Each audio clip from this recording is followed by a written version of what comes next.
Hi everybody, this is David from Mo Stop Mo. Today's podcast episode is with Lisa Barcy. Lisa is a great stop motion animator that I knew in Chicago. She is now a professor at DePaul University, and she has just released a stop motion film she had been working on for several years called the Ephemeral Orphanage. This is a great stop motion short. Even though I know Lisa, I am completely saying this without bias. I did this recording back in December, and a lot of the world changed for everyone.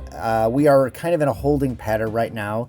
As you have noticed, if you are following Mo Stop Mo, that we have put our Stop Motion Shorts Fest on pause until we can figure out a time in which we could all gather together and watch these wonderful films.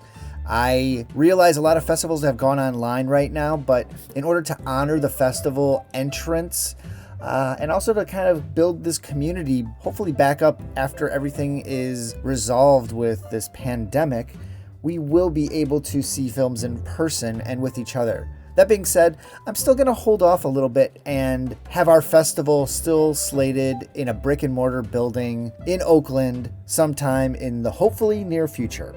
This knowledge wasn't privy to me when I was interviewing Lisa, so if there's some references in there to seeing the film in April, that's why. So yeah, let's go check out this interview with Lisa Barcy. I got to meet with her again in December of 2019, and I got to see her basement set where we had worked on some projects before. We kind of jump into a discussion right away. So enjoy.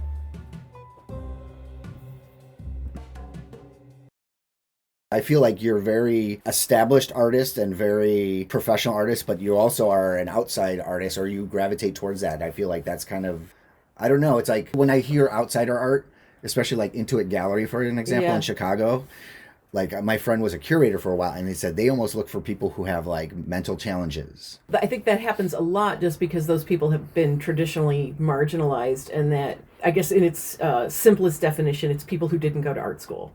Right. So, I know of an outsider artist who is completely self-taught, and he's a collage artist, but he's an architect. Sure. It's like he didn't go to art school. He was trained in this really technical thing. He's like this white middle class guy, and he started making these insane collages. Okay. And it's like, does that qualify as outsider art? He's not in the art world. He's not. He wasn't represented by a gallery for the longest time.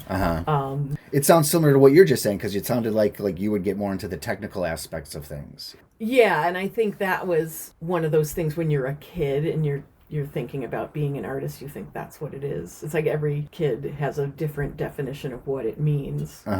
And in our, growing up, I think we're all taught that it means you know how to draw realistically. It means that you're technically proficient. When you're learning those things, you get so bogged down in the technical aspects that the whole point of why you're doing it, the creative aspect, sort of takes backseat. Mm-hmm. And I mean, that was a problem I had with like traditional animation trade magazines for a while. Yeah. It was like exposure sheets and stuff, or no, it was just that like they would kind of treat. It's like everything in animation was kind of on the same level to a point where no one was really talking about whether or not it was actually good. Oh, interesting. And not to say like, oh, commercial animation bad and, independent animation was like the purest form. It was like there's a mix of that in both of those, but that you're not saying anything about the content of the work. And it's like, if you're not saying anything about the content of the work, what's the point? Yeah, it's like a weird avoidance almost. It really is. I think it's because people get intimidated by that. They always think they're going to have the wrong answer. Sure. Well, that's kind of, the animation industry, I feel like it draws a lot of people who aren't necessarily the best at articulating their feelings per se. They're a little bit socially awkward here and there. And it's like, so there's also that. It's like, if I can follow the technical explanation, I don't have to like possibly step on any toes. It's like almost like a safe zone. It's like we're talking about the principles, or we're talking about, just. And that's probably the most challenging part teaching it. Like I've been doing very technical things in an animation 1 class, and because it's a lot of exercises, there's some room for creativity, but it's kind of limited. And now they're going to get into their final projects, and I'm going to say, okay, here's the parameters for your final. And I know that some people are just going to run with it, and other people are going to ask me exactly what they should be doing and how they should be doing it, and I'm going to, and if I can't give them a definite answer, that is not acceptable. That is not. Yeah, because they need that handhold thing. I mean, which a lot of people need, especially. I mean, it's part of that is our culture too. It's look at people relying on GPS versus remembering a place to go. You know. Yeah. Oh, but also like now that I'm familiar with like how things are taught at the grammar school, high school level, kids are being tested to death. Yeah. On standardized tests. It's all become about standardized tests and getting test scores up. So they're taught to the test. Mm-hmm. They're taught there's a right answer and a wrong answer. Right. And suddenly having to deal with creativity or gray area is just not, they're not. You express yourself, but don't get it wrong. Yeah, exactly. Yeah. You express yourself, but this is how you should express yourself. And it's like kind of probably the biggest obstacle of an artist, especially like if you're working on a film. I know I'm similar boat. I worked on a film for several years, and I was just kind of like, now I got to put it in front of people and be, picked apart. Yeah, yeah. And it's like a scary thing. But like as a student, especially even if it's just like their final, it's probably their first time of really being picked apart. All their life, they're like, oh, you're such a great artist. Your mom and your parent or whoever. That was devastating. I think as my first year in art school, I had no idea. And I was coming in like everybody who comes into like a really prestigious art school was their high school art star. Yeah. So suddenly you're in a school where everybody was their high school art star. Yeah. And you're like, oh my God, my illusions are shattered and I suck. And suddenly you're getting critiques on things. Right. In ways that you're not used to hearing. And it's like, it's devastating. I think, I remember everybody fell apart. Everybody was falling apart. Right. Everybody was wondering what the hell was going on. And, why we weren't getting the same accolades. Because it was like, I would come into a class, and even in an art institute class, I would be like, well, okay, I'm looking around the room, and I'm maybe like the second or third best drawer in this room, so I'm going to be okay. Right. And then I'd get a bad critique and be like, what happened? Right. Well, that's the other thing, too. It's like, you can't lie to yourself. You're a good artist, and you grew up and you feel like, oh, well, I am the artist in my class or in my neighborhood or whatever. And then when an art project goes, they'll say, oh, give it to Lisa because she could draw or she can make a sign or whatever they need for those purposes. Yeah. And you know how good you are, and you could compare like, oh, this person's okay. I could hang out with this person or maybe work with this person. Yeah. But as you go further and you start like getting a little bit more of a critical eye, and you get into an environment where there are other people around you, it's like there's no lying. It's like, that person is definitely better than me. Yeah. This person is 100 times better than me. It's like you start like wondering, questioning everything. I was actually just talking to Greg Shearer about imposter syndrome. Yeah, yeah. And like Zita says to me often, she says that's a really relevant thing for women. I was like, it's a really relevant thing for men as well. And I think as artists, especially, because it's like you don't know how valid opinions are, and you're like, oh, this is great. And then you see an artist who's like, you, in your opinion, much more proficient, and you're like, oh, what am I doing? Yeah, and I think for women, it's maybe even more so just because if we're looking at positions that have always been men, and then suddenly someone says, hey, maybe you should be the director, and you're like, but there are, yeah, I'm going to be the first. That's the suddenly, pressure of it's the an being incredible the first. amount of pressure. Mm-hmm. And I remember somebody asking me that, like a women producer asking me, have you thought of directing? And I was like, hell no. Uh-huh. And I think a lot of it was because, because I don't know what I'm going to, it's like, why wouldn't you? Because I don't know what I'm doing. And then it's not until 10 years later that you realize, oh, wait, they didn't know what they were doing either. But they did it. So, well, that's the funny thing, too. It's like, in fact, while they didn't know what they were doing and were doing something, you were pointing out things they should be doing. So maybe you could be the director.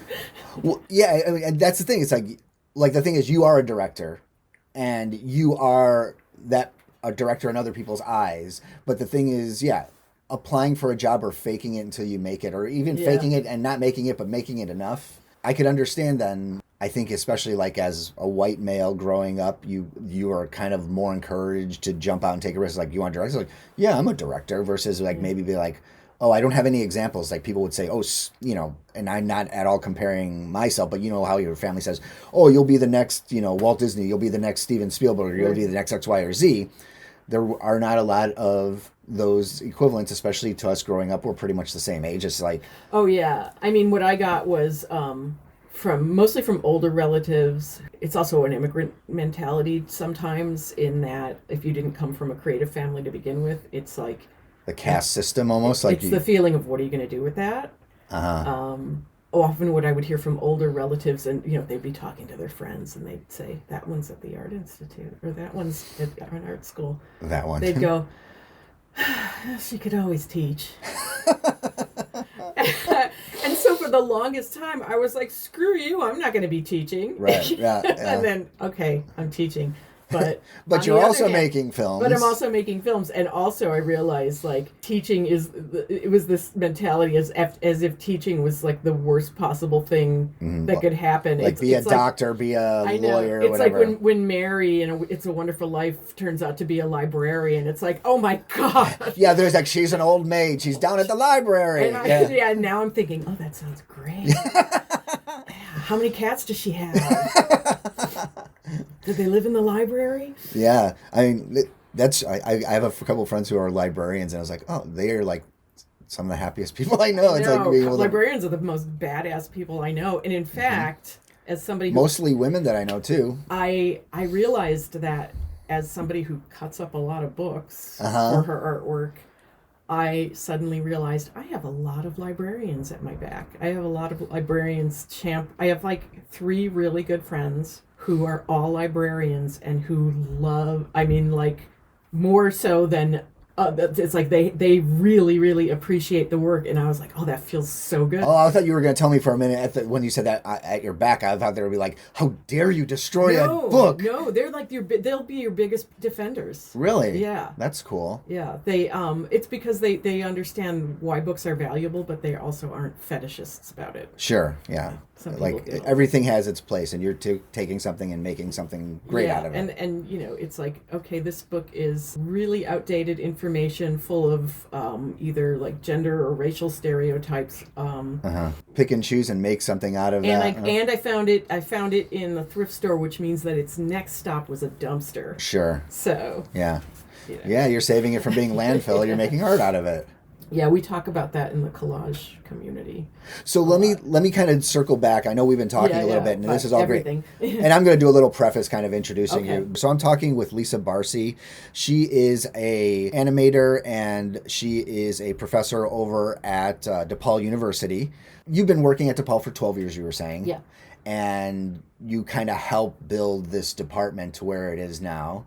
And you've also, in the meantime, been working on animation. I'm trying to think of when we met.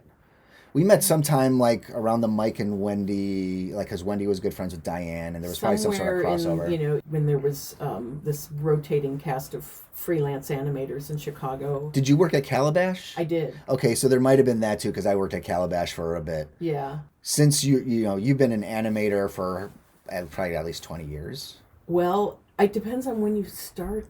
Where do you start from? Do you start from undergrad? A lot of people who might be listening to Mo Stop Mo podcast are aspiring filmmakers and animators. So I guess the thing is, when did you first maybe get a check for your animation? Okay.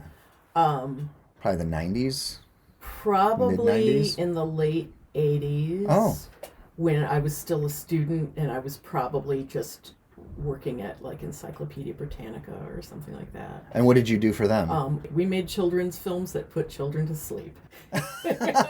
Like slow-moving children's films? They made educational videos. Okay. And I think a lot of times they had big aspirations for them, and then they'd always end up going straight to VHS. Yeah. So, but it was a definite learning experience, and I think that's where I first met everyone in the Chicago animation community that I'm still in touch with. Okay. And even if I didn't meet them there, it helps. I at least got work from working there. Mm-hmm. In fact, Diane and I knew each other in undergrad. This is a friend of ours. Yeah, Diane Greider, who basically is I don't know her official title, but she basically makes everything happen at Calabash Animation Studio. Production manager, I believe. Yeah, so Diane and I knew each other in undergrad, and then she came to Encyclopedia Britannica, and then went to Calabash from there. So. What type of animation were you doing for Encyclopedia? It was all, I wasn't even animating when I started there. I was doing like ink paint, like on painting cells on acetate. I was like inking cells, and in a way it was great if you were a student, because it was You're getting paid to do I was what getting you're paid studying. to do it. It was better than than serving coffee. Mm-hmm. But at the same time, it was mindless enough that I could focus on my own work. Yeah, and it wouldn't drain you because you could still go home. I mean, working there was hard enough because of leadership. The boss was kind of famously insane and unhealthy, and I think if I had to have him leaning over my shoulder telling me everything that I was doing wrong any more than I already did, then I don't know, I'd be in jail. Maybe. A lot of people would be in jail, I think. But yeah, I mean, for somebody who was just starting out and still a student, I was just grateful to have it. Sure. And an entry-level job that low on the hierarchy just doesn't exist anymore. Right, and in a way that's good, because it really was grunt work. But on the other hand, it means that there's fewer positions, it seems like. I don't know, I could be totally wrong about that. There's a lot to be said for that, because there won't be ink and paint unless it's like done very traditionally. Like that kind of stuff, if people are still doing it in a traditional way, it's done overseas. Korea, I know China and India might be doing some of that stuff, or it's like almost like labor shops. Yeah, that's pretty much what it is. Yeah. And people were bemoaning the digital takeover even back then in like the late 80s, early 90s. Like, we're all going to be out of work. We're all going to be out of work. And part of me at the time was thinking, this shouldn't exist anymore. Yeah. There's no reason to keep doing this. Maybe we should be out of work. Yeah, maybe we should set our standards a little differently. Maybe we should all move on. It forced people to move on to better things. That's one thing. When did you, as an animator, start leaning towards like stop motion techniques? So I took my first animation class when I was 19. And that was at the Art Institute? It was at the Art Institute, and I was all about drawing at the time. I really knew nothing about independent animation or anything that wasn't Warner Brothers or Disney. Sure. And I had a great teacher, Doug, who was very into experimental filmmaking and independent filmmaking, and he would just screen all this crazy stuff every week. And he was used to hearing me talk about, Bugs Bunny or whatever, and other students who were maybe a little bit more sophisticated were kind of rolling their eyes. And then after watching all these films, I came in with a storyboard for a project that was just insane. I mean, it had like cannibalism and a big like bad shot with like things coming out of it. It had all this, and he just kind of looked at it like, oh my God, what? Like in the best possible way, I've created a monster. And so I for me, I thought it was going to be all about drawing. And then we started a stop motion class. Doug had left. Chris Sullivan came in. So you as students? As a students. There was nobody to teach stop motion. It was like Chris started the class because people had been asking for it. Okay. And what year was this, basically, you think? Maybe 1989. Okay. Maybe. And back in 89. Yeah, right. And even then, Chris wasn't a stop motion animator. It was really kind of a unique place to be, because I think a bunch of my friends were there, and we were all just experimenting and bringing in materials that we thought we could animate, and it was like, let's just try this. Hey, I got this spool of wire somewhere, or hey, I got this, and everybody just kind of learning from making horrible mistakes and also learning from each other when we did get something right. So it really was almost like a class that we taught each other because nobody knew how to do it. Right. And you guys were shooting on film? Yeah, we were shooting on 16 millimeter film. Were you guys using Bolex cameras? Or yeah. Okay. Yeah. So you're just setting it up either like on a stage or maybe a down shooter, or? Yeah, it was all tabletop. It was all on a stage. Okay. We built sets out of like foam board, and we didn't even know what foam board was. What we ended up doing was the interior architecture department was down the hall from us, and we just went through their dumpsters, and we were like, hey, there's this stuff called foam board. You can make really cool things out of it. It's funny because working at the university for, trying to get resources, I would go to the architecture department and just say, "Can we raid your trash?" Yeah. And I would get bags of stuff and bring it over. Raccoons. Stop motion animators are just, Well, the one thing I really love about dumpster getting foam board and the flashlight goes on and we run away. It's true. I mean, that's what I love about at least stop motion animation is that there's innovation in it. Yeah. It's just like, what do we, you're looking for things that might be able to be animated. Yeah. And you are doing that and you're figuring things out and seeing what works and what doesn't work. And I even think to this day, you're going to see like some great animation that is innovative and like didn't come to you in any type of way. It's like, oh, I could see how that would work versus maybe like 2D or computer animation. Yeah. It's like you kind of understand because you're parameters. working in the physical realm. You're working in the real world where you have to think about things like gravity. Yeah, that's the big one. Yeah, stupid gravity. Yeah, that's your biggest challenge in stop motion, and you think you'll come up with a way to do. And that's the thing about teaching is that when people really get into it, students will come in with methods that they've just completely invented it, and you're like, oh my god, I've been doing it this way this whole time. That's even better. Yeah, it's like fresh eyes on it. Yeah, having a pair of fresh eyes to do it is fantastic. And then it does become, everybody's working on their projects in the same room. It does become very communal.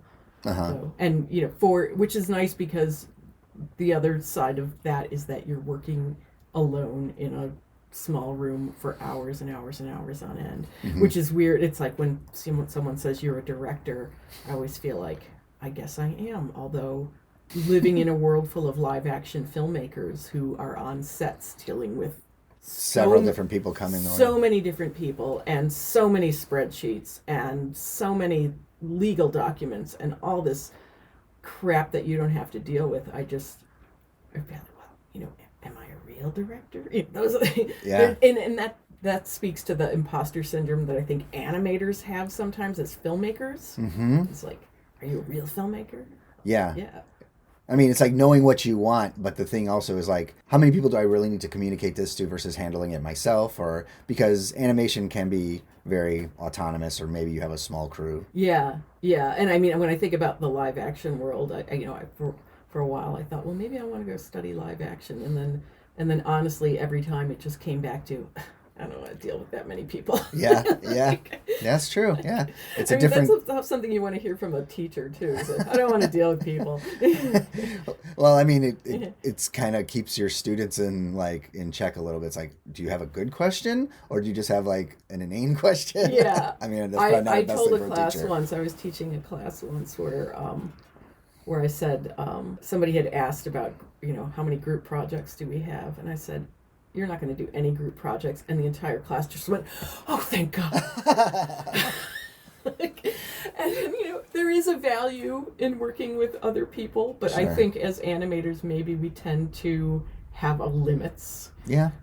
I always say you should try it. You should definitely do it, but yeah, at the end of the day, if you want to just go home and do your own thing. Yeah, and I mean, I hate labels like introvert, extrovert. I think they're just far too simplistic. It's funny because I've been exploring the whole idea of the extroverted introvert or the introverted extrovert and kind of navigating it. But yeah, there's not a better vocabulary for it. It just feels so silly because, the question is, do you want to be around a lot of people? And the question is, it depends. Yeah, that's true. It depends. What are we doing? And there's a lot of situations where, yeah, I don't want to be around a lot of people, but at the same time, I would not call myself an introvert by any means. Right. So it's just that's how you prefer to work. Yeah. So let's talk about then, you seem to be doing a lot more animation with collage. Yes. Is that kind of your medium of choice now? Or just that's the one you felt passionate about for a period of time? I think every medium I've ever worked in that I've really taken off with has been one that's happened accidentally. Even with stop motion, I didn't think... So just getting back to the stop motion class, yeah, I was kind of hesitant about whether I wanted to take it because I was like, well, I'm really more of a drawer. I don't really know what I'm going to do in a stop motion class. And my friend Jackie was like, you're going to take the stop motion class with me. And I was like... And finally I realized, okay, well, I don't know what else to take, so I guess I'll take it. And so I did. And then one day I just went home and made a bunch of puppets, and it was like, oh, this feels familiar. And it's basically like all the things that you did as a kid that you don't really think about like I was making stuff out of clay, I was sewing the costumes, I was doing all these things that just felt very familiar. Right. And so it's almost like you have an experience with this, like in a perspective versus just, I mean, if you're sitting down and trying to animate and understanding the technical aspects, I mean. Yeah, I mean, I think it came from actually fabricating and making things from scratch. I had no idea how I was going to animate them. I was making things that were completely top heavy and totally like unstable. Sure. But they sure looked good on a camera. And so that was, I kind of feel like, that became kind of an accidental thing. Was it one of those things that once you started making the puppets, you were like, ooh, this feels right? Or was it, I've had people who even study computer animation, and then if they have to take like an intro class where at the university, you basically learn on stop motion because it's the first form of animation ever put to film, so you figure out timing and gravity. And this guy who is very technical and very computer and knows computer animation fell in love with stop motion. Just because it's, the artist's hand, it's tactile, so. Yeah, and I mean, I think it's not so much that it felt right, it just felt so familiar. Mm-hmm. It felt like, I've been, and I realized I had been doing stuff because I was a crafty, creative kid. I'd been making stuff out of junk forever. Right. I mean, I think I made a nativity set for my grandma out of coconuts. I mean, it was like, she had it for the longest time. It was like, here's a coconut shell, and I don't know how I made, like, I stuck a baby Jesus in it, and it was like, it was and one she of those, kept it. She kept it for the longest time. It was like, and then was that like the holiday thing that would come out every year? Yeah, Jesus in a coconut. Yeah, that's pretty funny. And it was totally one of those things where I wasn't even like a terribly religious kid, but it was one of those things where you were like, this is totally up Grandma's alley. She's gonna love this. a little sacrilege in totally. there. Yeah. Grandma loves Jesus. Is gonna earn me some brownie points. That's pretty funny. Yeah, and so just making stuff out of things. I mean, when you go outside and you make things out of sticks, it was kind of along those lines. And by the same token, like back to the collage thing, the collage was almost like a byproduct of the stop motion, because I was cutting things out to make puppets, to make cutout puppets, to make these puppets here that I have here. The original paper dolls were from a newspaper from 1923, and so they were incredibly fragile. So I color Xeroxed them to 11 by 17 sheets of paper. The color and texture and everything. But, so that I could mount them on cardstock. That's cool. And the originals are safely stashed away. But as I was cutting them out very carefully, I just became enamored with what was left over. So I'd have like this negative with all these figures cut out of it. And I kept saving them, like thinking, I don't know what I'm going to do with these, but I really like them. And then that became like the number one distraction. I wouldn't even say it was a distraction. It's a byproduct or something. Like Facebook is a distraction. It was a byproduct that became its own thing while I was working on the film, because it just kept my hands moving and my brain working in a creative way when I couldn't animate. Sure. Because life would happen, and, having a young child and teaching full time and just all these other things, it was like realizing I need at least 4 uninterrupted hours to get anything done on a stop motion stage, and I am not going to get that for a while. So, but it's not even about making the stage and the animation, but also it sounds like you needed that retreat for yourself, like that peace of mind of being able to create. Absolutely, yeah. I mean, I think it was just, I need this to keep me sane. I need to feel like I can produce something in a day instead of 8 years. And also, I mean, it is very meditative to just sit and cut things out sometimes, even when you're not putting them together as a collage. There'll be days where I'm actually making those aesthetic decisions or decisions about the content of what's going in the collage. And then there are days where it's like, well, I can't really do much else, so I'm just going to sit here and cut out things. And repetitive labor in general, there's repetition in that, and in animation I did a lot of things with textiles and knitting needles and crochet needles or so I think there's something in repetitive.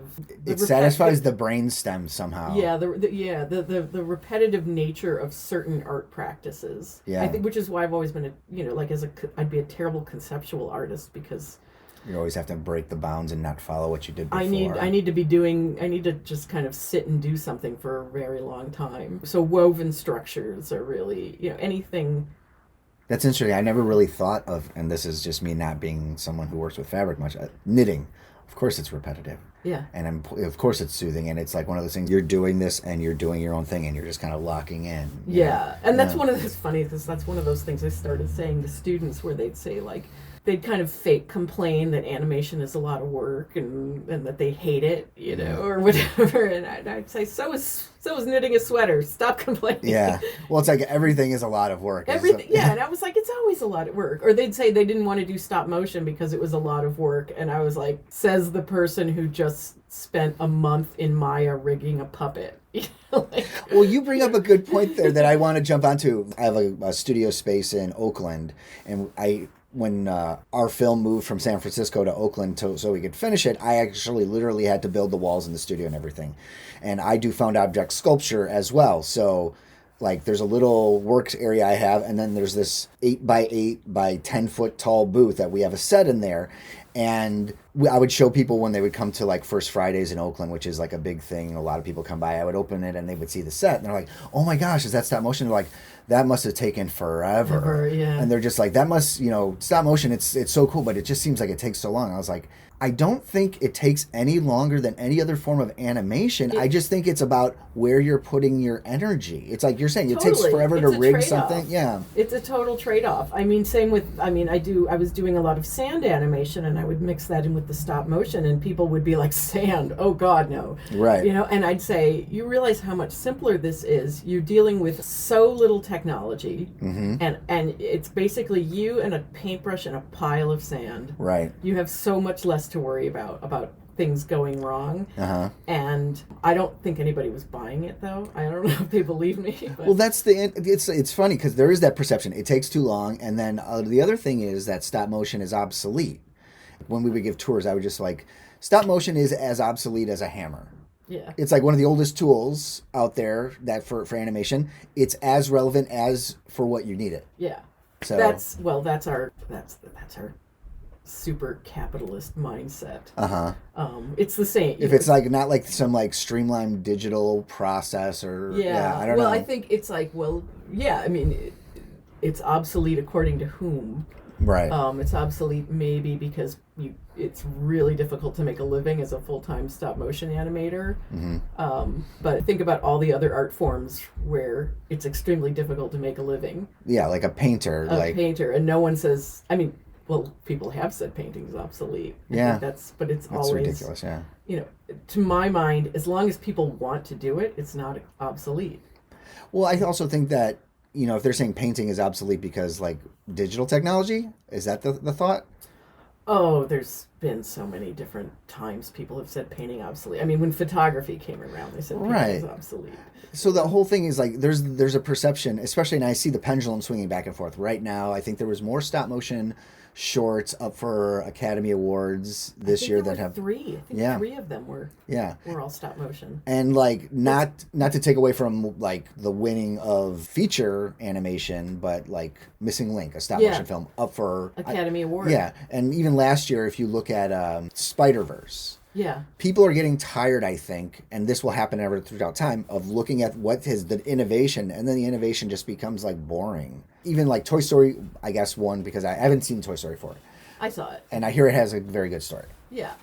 It was good, but I also felt like, that's a whole other thing, like where that was kind of, that was predictable, and I'm not convinced that everybody is actually watching those films. And definitely. But at the same time, I'm enormously happy for Hair Love because and as a stop motion animator, everybody was like, "What do you think of Hair Love winning?" Because they all thought I was going to favor the stop motion videos, and I was like, Hair Love was well done. It's like great story. I mean, that's I think what it comes down to, honestly. And it's and frankly, I think representation is more important than anything. And my God, animation is like the rest of the world is. We still don't have parity, and I think in animation, it's even further behind.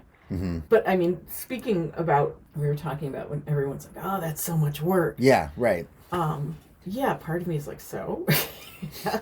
Yeah, and then also, I think stop motion as, like, an industry loves to promote that idea as to the point where they're distracting people from the content. So if you watch the DVD extras of every stop motion about DVD, the labor intensive. It's all about how much work it is. Look at all this work we did. Yeah. Look at how complicated we made these faces. Look how like unnecessarily complicated we made this, and how slick we made it to the point where you can't tell it from CGI. Right. And we all know DVD extras are all about selling the product. Right. So you're selling the product by just talking about how much work it is. Yeah. Rather than, you could do the same thing with any type of Maya rigging, but people I think would probably tune out because it's kind of boring to look at like nodes, like you're like just like looking at little points to it's grab. Like, why can't you could do the same thing with CGI, and it's impressive technology and it's incredible amount of work, but you don't see people doing that. Right.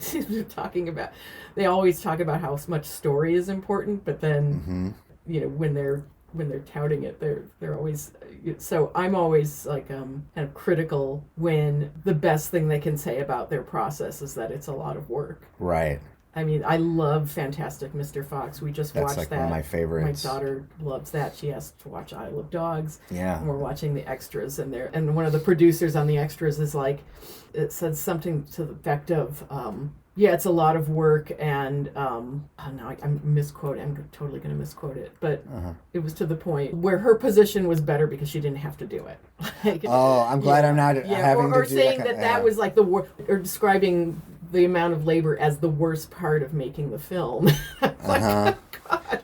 So that, yeah, that's true. I've never really thought about how they do emphasize of like the meticulous nature of how they have to do things. Like if you look at a Pixar behind the scenes commentary, they will talk about the story and refining the story, and then they have a team of artists who are like I'm thinking like Finding Nemo, like go and study life and then represent it on the screen, and like so they'll get like artists and studying and stuff like that, but they don't get into creating the layers per se. They'll do like a quick overlay, like here's the ocean, and then we created the light particles and the whatever. They'll show like the mesh and everything. Yeah, that's true. It is interesting. We're perpetuating that same type of thought, but like you said, everything takes a lot of work. I feel like such a taskmaster in that regard, where whenever I've just gotten this knee-jerk reaction whenever someone complains about how much work it is. I'm like, yeah, slap upside the head. Quit your bitching. Yeah, get back to work. Get back to work. I wonder if it has something to do also with it being like physical labor. Like that it is physically challenging sometimes. So animating a scene where you have to kind of go back, and then when you go home, you might have that one little sore part right underneath your shoulder blade that you can't get to or something. Yeah. But I know the same people who are sitting at a desk with carpal tunnel or having the same type of things. They're hunched over. Oh, I can think about all the times I've had to go to the chiropractor after shooting for a really long time. It's like, oh, I realized I just had to bend and twist so that I could do my shot. You haven't used those muscles in a while. And I had to do it repeatedly for a 15-second shot. So that's my workout for the day. Yeah. Like, I'm glad I stretched that muscle. Exactly. Tell us about this film that you've been working on and you've just finished. Okay, so the film that ended up spawning a bunch of collages. Yeah. Because I was cutting out these paper dolls. So the film is titled The Ephemeral Orphanage, which was the working title for a long time, and then I just couldn't think of anything better. So so I have these paper doll puppets here that originated... How many are in there? Like, there's like 10 at least. There's like a cast of thousands. No, there's a lot. I don't know if I ever actually counted them. And they're pretty beat up right now. They're missing heads and things. And you did this all in a downshooter? No, I did this all on a stage. Oh, okay. They were all standing up on a stage. So these I see are, the pins in the feet, 2.5D, in that they're flat paper doll puppets, but they were mounted on to cardstock so that I could animate them in a 3D environment on an actual set. And I actually found these in a shoebox in my grandmother's attic when my grandmother was still alive. And she lived to be almost 101, so... So were these look like those type of little paper dolls that you could have for a kid Or maybe they're even like templates for clothing, like if you were going to do like dress up doll toys. So for kids. what these were, because I found them in her attic, and it was in a shoebox, and this is telling, the shoebox was so old that it was back when shoeboxes were still made out of wood. Oh, wow. Yeah. And I found them up there because I was bored one day and I was snooping around in her house, and she was used to me doing that and finding things. That's my favorite thing to do, snoop. Yeah. And so I found them and I brought them down and I said, hey, look what I found. And she was sort of like, oh my God, like, I can't believe I still have these. And she said, she pointed out, the newspaper print on the back of them. She said we would cut these out of the newspaper every week. This is what the poor kids played with. So like you'd get your Sunday color supplement, and it would have probably over where the comics section was, there would be a section of paper dolls, and you'd cut them out, and then what they would also do is they'd have different clothes you could cut out for them, and sometimes the clothes had a pattern number on them. So if you wanted to actually make that dress, you just had to look on the back and find the pattern number, and you could go buy it. You could go buy the pattern. Oh, interesting. So it was a way of selling. So like you could buy patterns. the full size dress. Yeah, not even the dress. It was the pattern. Just the pattern. Yeah, making of course. Everything. Yeah. So I have. Interesting. The clothes didn't really make their way into the film very much. At some point, I thought they would. It was one of those things where in the beginning you're trying to just throw everything into the. You got to edit yourself pot. after a while. Yeah, and after a while, so I still have all these. Actually, the clothes are fabulous. I'm like, ooh, I'd wear that. So, and then this guy, I think there weren't any male puppets. There's never any men. They're always, because they're assuming little girls are playing with them. And then the fabric upsale. This guy, I realized he was cut out of the cardboard from a men's, it was like men's underwear. It was like the men's underwear box. It was like the box that the long johns came in. Oh, that's funny. So he was like the model. And I think she needed a male puppet or a male paper doll, and she didn't have one. So and they were all in color like this, or did you color? Yeah, they were all in color. Okay. And so she just cut him out and made her own paper doll with him. But what's funny about him, because he was an underwear ad, that he's the only one that has no clothes. So they're all in their underwear the entire time. So it works together. Yeah, and I just held on to them for a long time, not sure what I was going to do with them. But of course, being a stop motion animator, everything you look at is potential animation fodder. Right. And one summer, I just started making puppets out of them, not really knowing what I was going to do with them. Just thinking about the idea as I was making them, and I would throw them under the camera and do little tests just to see how they would move, and so the film just kind of grew from there. It was definitely, I think, like a lot of films that I've made, it starts with something I found, or it starts with an object that already exists, right? Rather than me just storyboarding something out of the blue. So that was the catalyst. It was like, I want to animate these. I don't know what I'm going to do with them yet, but there's a story in here somewhere. Right. What do I want to do with them? So you start feeling it out, seeing, like, you'll do a test or see where that art, like wherever it's leading you, what you see. Yeah. And I mean, I think all I knew instantly as I was making them was that I just wanted them to do something that people ordinarily wouldn't associate a bunch of little girls from that time period, especially doing. Right. And I thought, at some point I was like, do I want them to loot a city? Do I want them, that could still happen. But, right. And maybe I wasn't consciously drawing on this, but I think, just the fact that I had a young daughter who does not like to play with dolls, by the way.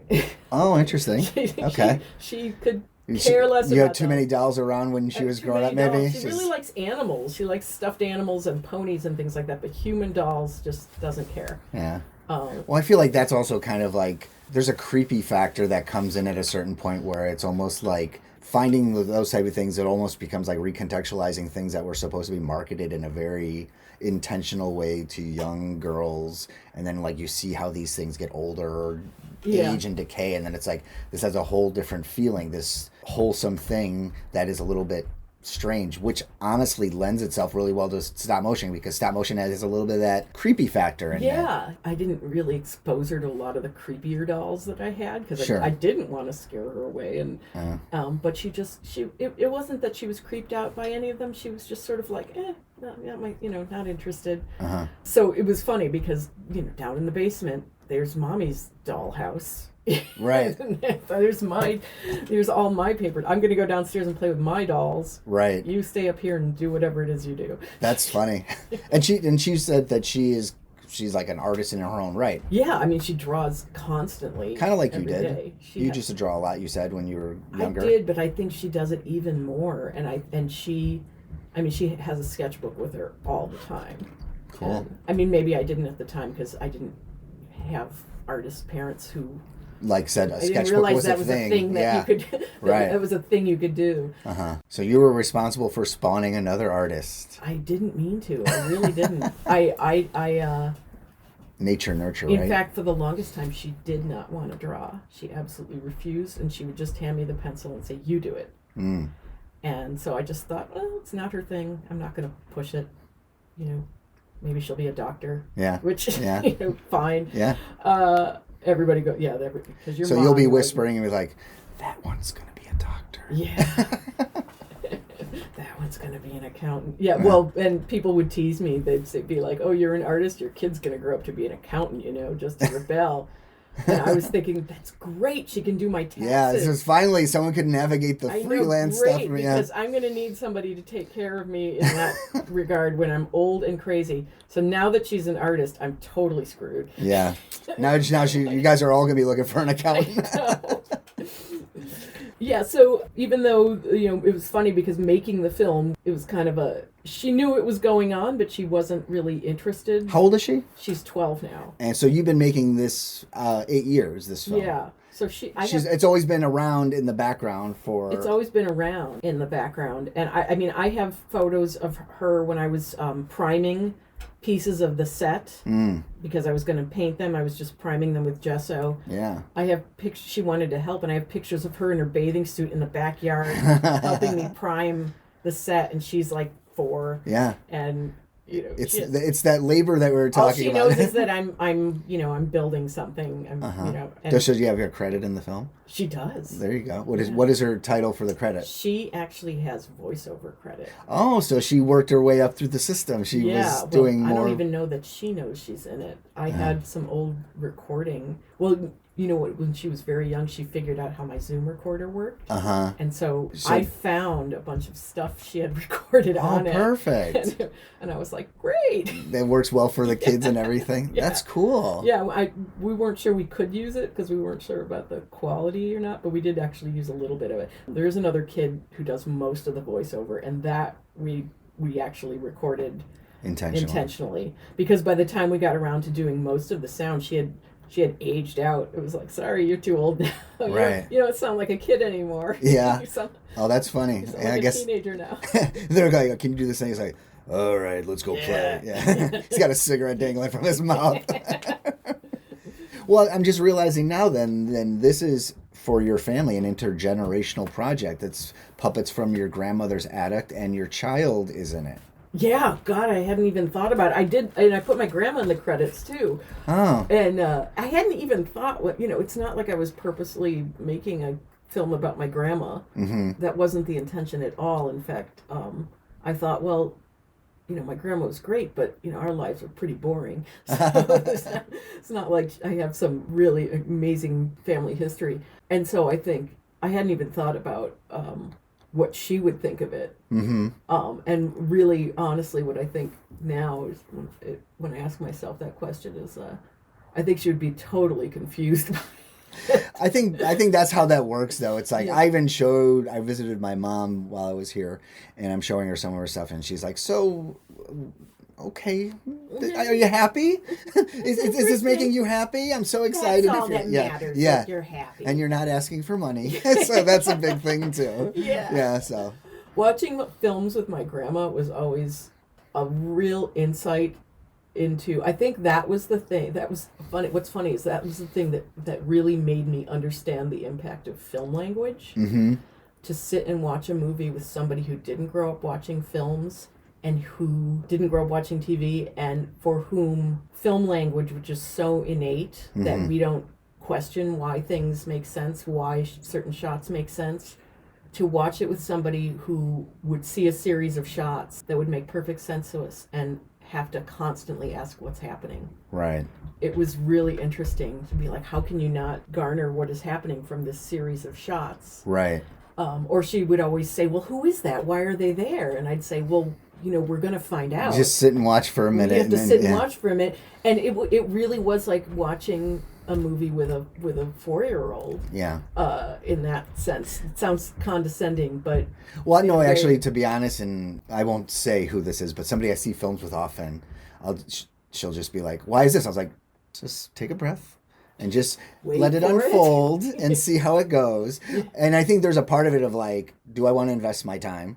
And the other part of it is, do I understand this, or will I have the ability to understand this? So maybe like there's like a combination of that. Or the other thing could be like, all right, are you done showing your thing? Or she grew up in a time, because she did go to the cinema. She did go to movies, but they were, they were like Jeanette MacDonald, Nelson Eddy movie. There were those, or Nelson, what's his name? Not Nelson Eddy. Those horrible musicals from the 30s.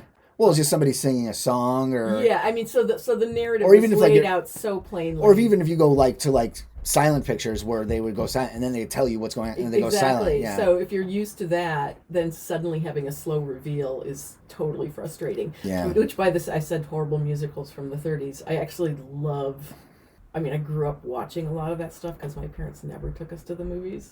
So like Busby Berkeley movies, sure. Fred Astaire, all the well, a little kind of schmaltzy. Totally, like MGM musicals. I mean, like sometimes really Gene beautifully Kelly. done, but it was just like a different era selling of like a romance and a life. I've always had a thing for dance numbers, and I think that has somehow I always end up having to work something like that into a film. Sure. Somewhere. It's like at some point there's a dance number. I mean, it's kind of universal to a lot of, especially the Disney kind of formula, and not to say, you were like following a Disney formula, but the whole idea of being a musical number, or just this kind of break in the narrative that's also kind of saying, let's enjoy the art and the movement of something. Yeah, and I think so, and also just as a way of kind of building a crescendo in a narrative somehow. I actually didn't grow up watching Disney movies even. I think I saw Snow White in the theater. It was re-released in the 70s. But, when all these other movies were coming out, I don't know why my parents just never took us to the movies. They're just like, why spend the money? Yeah, probably maybe because there were 6 of us. That's why. And they were like, "What? We have a TV at home. What do you Right. watch family classics?" There you go. That's what we watched. Well, there's some good stuff on family classics. Yeah, with Frasier time. I mean, I'm totally addicted to old movies now too. We're gonna wrap it up in a little bit, but I have a few questions that I want to ask you. First of all, is there a film that you feel like is influential to you in terms of like one of your first favorite films that you might have seen as you were developing as an artist? I know you were saying the musicals influenced you, but was there a film along the way that you're like, that person speaks to my sensibilities, or that like a short maybe? I don't know if there's anything that pops out. It's so hard to pinpoint. And it doesn't have to be one if you have a few. I mean, I feel like the things that I've found most inspiring are always such stark contrasts in that I loved like the musicals and I loved Bugs Bunny cartoons. My favorite film as a kid was What's Up, Doc? Okay. with Madeline Kahn and Barbara Streisand, and it was like madcap comedy, which I realized later was kind of Bogdanovich's tribute to Billy Wilder. And I loved Billy Wilder movies. But at the same time, when I went to school and I discovered animators like Jan Svankmajer and the Quay brothers, I was completely blown away with that. And at the same time, I was like, well, they're also not funny. Right. And they, that's not the point of them making them. Oh, and plus, like, there was this kind of strong Eastern European aesthetic that I grew up with. Just from family. Right. And that was culturally, what's your background? Well, my mom's first language was Polish. Okay. My grandparents are from Poland. And even though my dad is a mix of like French and Italian, we grew up in an all Polish neighborhood. And so, and that was in Chicago? In Chicago. Yeah. which is like got one of the largest Polish populations in the the world. They're everywhere. Yeah.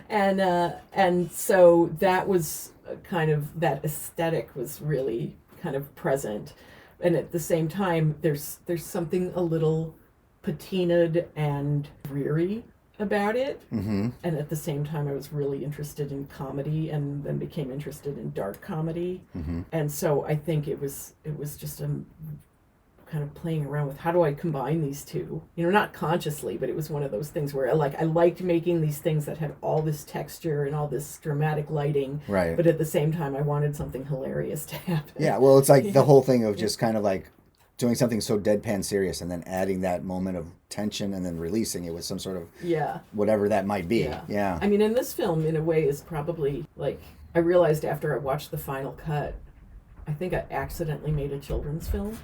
Because it's probably like the most wholesome kind of going back to your Encyclopedia Britannica days. Maybe I mean, I was watching a cut with my kid, and she came in and was leaning over my shoulder, and my first response was like, what do you want? Oh, you want something? And she's like, no, I just want to watch it. And I said, well, you've seen it before. You've seen this before. And she says, no, I want to watch it again. And I was like, really? Oh, interesting. And then I was showing a friend, and she happened to have her kids here, and so they were just watching it, and what was really great about it was that there's no dialogue.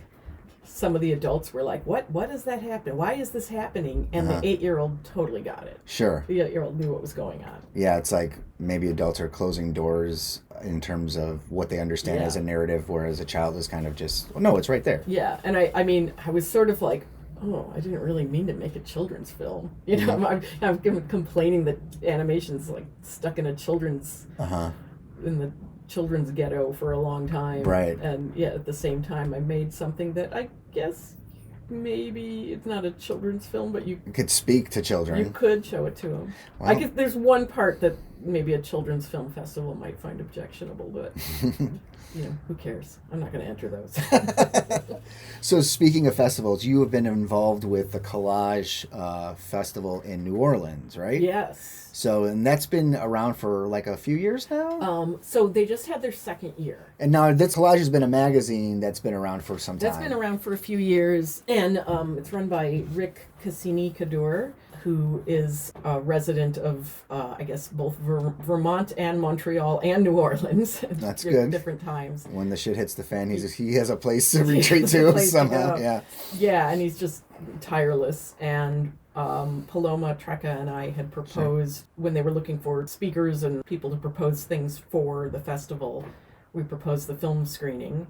And it was really just us finding films that we liked, that animated films that we liked that incorporated collage, so from all kinds of artists. Like, were you doing it in a time period, or was it just like over time? It was over time, and it was mostly contemporary stuff. Like I thought, maybe in the future we'll do something where we look at some older pieces by, like we can look at Frank Morris's work or Larry Jordan. There's actually quite a lot. And then what I learned recently was that Ottawa Film Festival had somebody program a bunch of collage animation as well. Oh, interesting. And I thought, I didn't invent that. Yeah. So that was actually great. So we did it 2 years in a row. We got a little preempted on the second year because Hurricane Barry hit New Orleans, which turned out to be not a big deal. But everyone's got hurricane. Yeah, so we got to show some of the films. We didn't get to show all of them, and we're hoping to show them again next year. Yeah, you had like a blackout or something, right? It was just like the power went out or something, or we didn't. There was some flooding. Okay, I remember hearing about like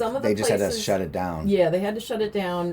One of the hotels where a lot of people from out of town were staying had some serious water come in, and it was just in that one part of the city. I mean, that's the thing, is that people think, oh, it's flooding. They think and we've had worse floods in Chicago. Sure, but they're probably hypersensitive, especially in that realm. They were remarkably relaxed. I think that the reason it was canceled more was for the visitors who were worried that they weren't going to get out.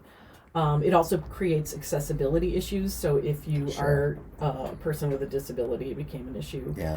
And understandably, some people were worried, that they weren't going to be able to fly out if they had to, and they had kids at home that they had to get home to. Sure. And some people who could stay stayed. But everybody we knew who lived there was like, it's just a category 1. So does this mean... It's like when a blizzard hits you. Yeah, it's like, people talk about cold weather in Oakland, and it's like, it's 60 degrees. It's like, people are wearing layers. I'm like, seriously, I'm out. They're like, aren't you cold? I'm like, whatever. It's all relative. I was outside in a sweater today. Yeah, it's like maybe 40. Totally. But the sun's out. Our blood's made of maple syrup. Yeah, right. Yeah. So there's a future like for that Kolaj Fest? You feel like that's going to keep on going? I think that's going to keep, as long as they'll have us, and as long as we want to do the film screenings. It was a great excuse. Yeah. It was an excuse to show our own work too. Yeah. So Paloma would bring in new pieces, and I'd show something that I had made. Yeah. But mostly we'd invite other people to screen, and then we would do like a few hours long workshop. Yeah. Where we would show everybody how you can make a stop motion on your phone. Right. There you go. So you're trying to grow that community still. Yeah, and it was great because there were people they were collage artists, but they'd never done anything with animations. And Paloma Treca was instrumental in that because I'm used to the fancy toys, and she is very, very much into the guerrilla filmmaking. Just get it done type of hands-on stuff. Like, oh, hey, here's a selfie stick and an app. And you can make a film, and she's made films that way. That's awesome. Which is pretty awesome. Yeah, I definitely want to catch up with her. It's been many, many years since I've seen her. Same with you. I mean, I'm trying to think. We probably haven't talked in over 10 years or seen. Yeah, you should give her a ring. Yeah, definitely. Yeah. My last question to you before I wrap up: if you were going to give any advice to anyone aspiring to the stop motion industry, and that's across the board of any type of experimental technique or more fabricated or cut out or clay, is there any specific advice you would give to somebody in that industry versus anything else? I know you were saying people are complaining, it's a lot of work. It's like everything's a lot of work. Yeah. I mean, if you like doing it, it's not going to feel like a lot of work. Right. I feel like, as far as, if somebody wanted career advice, I'd be the worst person to talk to. I mean, I love teaching it, and I like making it. It is. I mean, I wouldn't sugarcoat that, if you want to make a living at it, it's exceedingly hard. In Chicago, it's interesting because when I left Columbia, there wasn't many opportunities for stop motion per se. So I got into sets and props and got into other things and sculpture. It's funny, now I'm in the Bay Area, it seems like there's a lot more, it's that community is thinning out because of the real estate issue, but I've also been able to connect with a lot of more stop motion artists. That being said, coming back here, there's so many stop motion artists. Yeah. Most stop motion artists these days, younger people, know how to wear a lot of different hats. They know more than one thing. Mm-hmm. And I think that's actually one thing that really helped me survive as an animator, is that I did do some stop motion for a living, for money. But I could do other things. I could do drawn animation. I could make theater props. I could stage manage. And because I could wear a lot of different hats, I survived. So from a survival standpoint, it was know how to wear many different hats. Which is just like being a director. Yeah. And also, I mean, that's the great thing about stop motion is it's so multidisciplinary. I always love saying it's every art form that has ever existed is in stop motion. Exactly, it is. It's the ultimate. It's stop motion. You're doing set design. You're doing the artwork. You're doing lighting. You're doing cinematography. The acting, which gets more into the principles. But everything is storytelling. All the things they tell you in film school not to do. But specialize or something. Yeah, well, get into that thing. This idea that you can make a film by yourself is considered generally a bad idea in traditional film schools, and I think that's the best thing about stop motion is that you can make a film by yourself. Right. Yeah. It's a good calling card. So I'm a terrible advice giver. I don't know. I don't know. I like the idea that you are saying, I feel like oftentimes when I talk to an animator or stop motion person, they consider themselves, and I don't like the phrase too much, jack of all trades. Yeah. But I feel like that's kind of like a Renaissance artist, is that you have enough knowledge to get you going, and maybe that's also where you can oversee someone who would be more proficient at that thing if you're going to direct it. But if you needed to do it yourself, I could paint this, or I could light this, or I could do that. So yeah, I mean, I had a great teacher in grad school who was teaching performance. Yeah. Because I was studying interdisciplinary arts, and one of the first things she said was the only way to do it is to do it constantly, is to just keep doing it.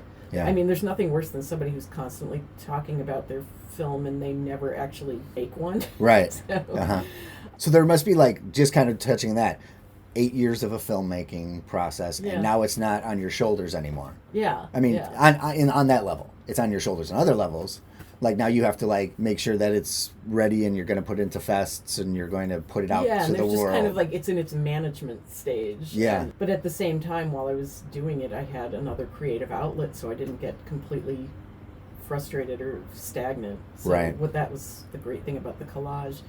I think actually Doug Haynes, who I mentioned was my first animation teacher, the very, very first day of class, it's funny, I always remember the first day of class stuff. He just said, if you learn anything, it's patience. That's a good one. And that's it. Which is like one of the hardest things to come by for anybody. Yeah, it really is. And it's funny because my mother would always tell me, you're so impatient. You're so impatient. You know, it's funny because I would get the same thing. And it's like why we got into stop motion, where it needs like endless amounts of patience. See, I think we funnel it. I think we save all of our patience for the stop motion. Yeah. And then once we get under the real world, we have no patience for anything else. Spent that already. You're going to have to... I'm sorry. It's all gone. You're just going to have to give me what I want right now. There is something to that. Yeah. Well, thanks for taking the time to chat. Thank you. In your basement studio, where it's like, I love seeing all the parts and things like being dismantled and things that are, probably in the works. So yeah, the wreckage. Yeah, the wreckage of the film. Yeah. This has been fun. Yeah, thanks for meeting. All right, and Lisa's film is also going to be a part of the Mo Film Festival. So if you get a chance to come out, definitely check out her film. Thanks, Lisa. Thank you, David. All right, we'll see you guys later. Yay.